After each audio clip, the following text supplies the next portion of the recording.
Tennessee picks up a commitment. Everybody is waiting for a mega 5-star, but this one's pretty good. What can you tell us, Caleb, about the newest Vol, which occurred on Friday?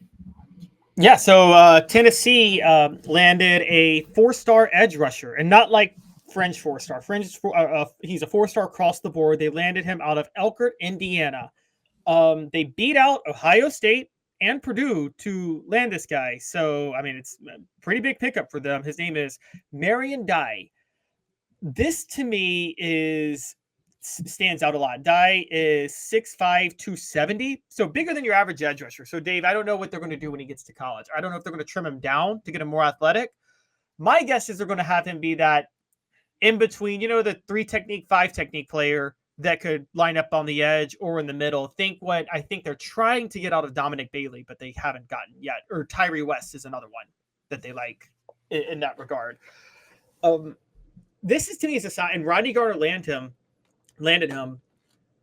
Guys, the Hypo discount is as prevalent among these type of players as it is for receiver. Is that crazy to say, Dave? Explain first what the Hypo discount is with the receiver to make sure new people, by the way, hit like and subscribe, know exactly what you're talking about.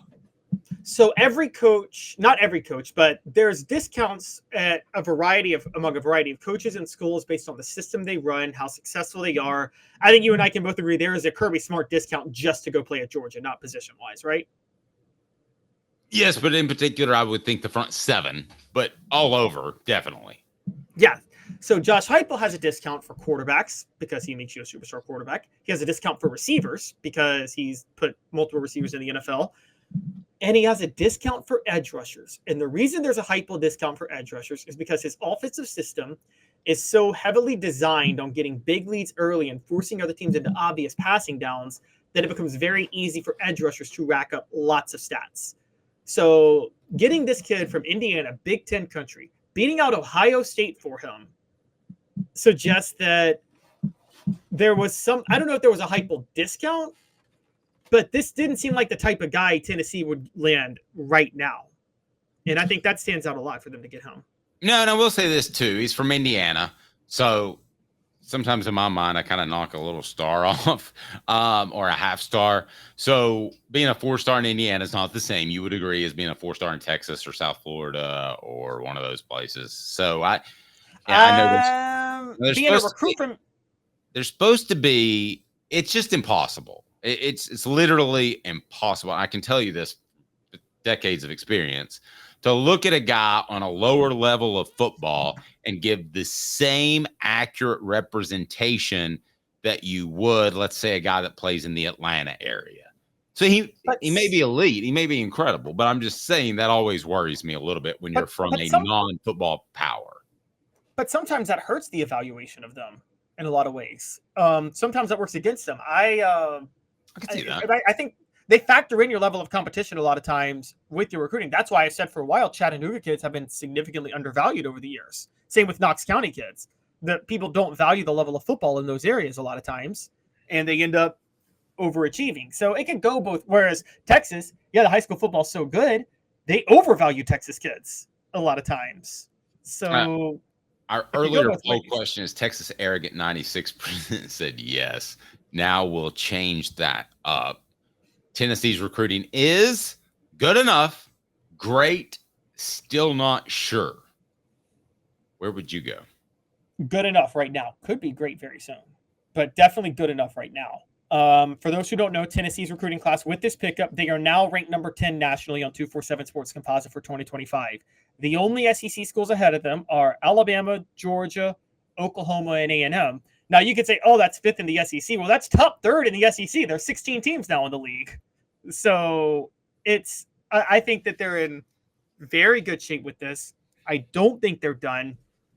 Josh Heupel, to his credit, again, people question his recruiting and people have questioned him being finesse. Dave, we've been covering for the past 2 weeks. Doesn't it seem like we've only been covering linemen committing to Tennessee? Yeah, and some good ones too. Smoky Mountain Red says, I'll say great because it has been heading in the correct direction year after year. Okay, Smoky Mountain Red, you just changed my mind. So I'm going to go great, but I wanted to go good enough. And let me make the argument for good enough. Good enough because I don't think Tennessee has to be a top 3 to 5 team in high school football recruiting anymore because of the transfer portal, and they're very good at that. So good enough is top 10. To me, great would be top 5. But as Smoky Mountain Red has pointed out, there's a trend upward. So I think that's worth something.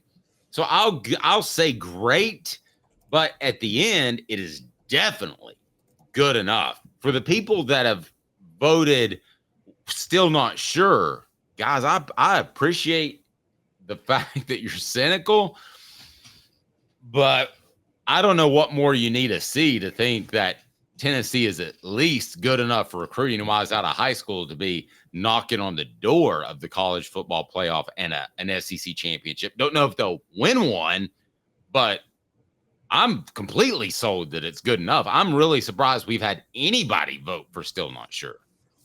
Yeah, that's I agree. That's kind of a red flag. Top 10 class is definitely good enough. And the big thing with Hypo is just having the right quarterback. Have the right quarterback and have fast enough receivers. And like you can pretty much mask a lot of other things, right, Dave? If you have those two things with Josh Hypo's system. Yeah. And yeah, so does anybody think they don't have the right quarterback for the next at least probably 4 years with Nico and then George McIntyre? I mean, it certainly looks that way. It certainly is so easy to predict. I don't even know that you need a college degree. It looks like Nico Merklinger gets frustrated and then McIntyre steps in, does it not? That's exactly what's going to happen. And Nico, I haven't watched as much McIntyre clips, but I keep telling you how high I am on Nico. Dave, you always talk about you can tell a 5-star from a 1-star. Our wives could look at Nico coming out of high school and be like, that guy's good. Couldn't they? Like both your wife and my wife could both see video clips of Nico and be like, that guy can play. He can play anywhere. You don't have to know football to know that he is a baller. And I think McIntyre is the same way. They're getting the athletic receivers they need. So they already have a baseline to be good. Filling out the voids everywhere else is what questions on whether or not they'll be 2022 or a national title team. Because 2022 was just they had Hooker and Hyatt, right? And then they had pieces everywhere else. Yep. Apex Apparel Group Design, 15% off your first order. Look at this shirt I got. This Off the Hook Sports embroidered polo. It is awesome. You're going to love it. Apex Apparel Group Design. I went with Cutter and Buckstop. They got a ton of different styles you can go with for your business, unparalleled customer service. So don't get online and be bouncing around hoping you can click in this and that. This is not going to work. Just call Tyler, 865-919-3001, 865-919-3001. And for your business, he'll give you 15% off your first order. Just call Tyler. Say Off the Hook Sports, 15% off. Boom. Just like that. It is that easy. So we want you to be a part of that. We want you to check it out. Call Tyler, 865-919-3001. Happy birthday to Rodney Garner, who we said earlier, he is recruiting the young man that we were just discussing that Tennessee got committed. Okay. We said that Rodney Garner was the second most important coach on Tennessee's staff behind Hypo. Let me ask you this. He's the second most important coach in Tennessee's athletic. Oh, no, I'm sorry. He ranks where in Tennessee's athletic department as the best coach? Tony Vitello, Kim Caldwell. I'll have him fifth. The head coaches of baseball, football. I mean, the head coaches of baseball, men's and women's basketball are going to be more important than any assistant in football right now. Now. Ooh, I know where you're going now. Go ahead. Yeah, if this were the 90s, David Cutcliffe would rank above those guys because guess what, Dave? If it's 1998, I'm ranking David Cutcliffe above the head coach in football for Tennessee. You should. But I think you definitely should. There's no argument to that. Show represented by Banks and Jones. But I'll say this. Tennessee's athletic department would be hurt worse by losing Rodney Garner than Coach Chambers of the Lady Vols. Kim Caldwell, you mean? Kim Caldwell of the Lady Vols. I'm keeping her high up because I'm pretty high on her. Wait, one quick question. 98. This is a random question, Dave. This would have been so gutsy as an athletic director to do.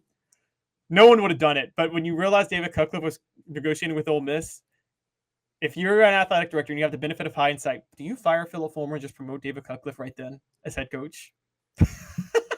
As he's named coach of the year and going to play for a national title. I mean, you laugh, but that was discussed. Wait, you're serious? That was actually discussed? The getting sick of Philip Fulmer beforehand, before 98, okay?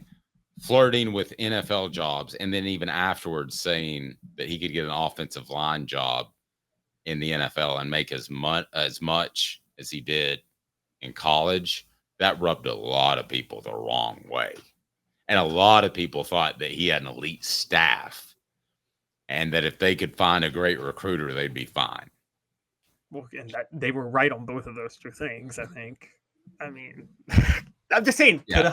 And Smoky Not Red, we didn't mention Danny White specifically because I said coach. But yeah, Danny White would be a top 3, I would think, of guys you would at least want to lose in Tennessee's athletic department.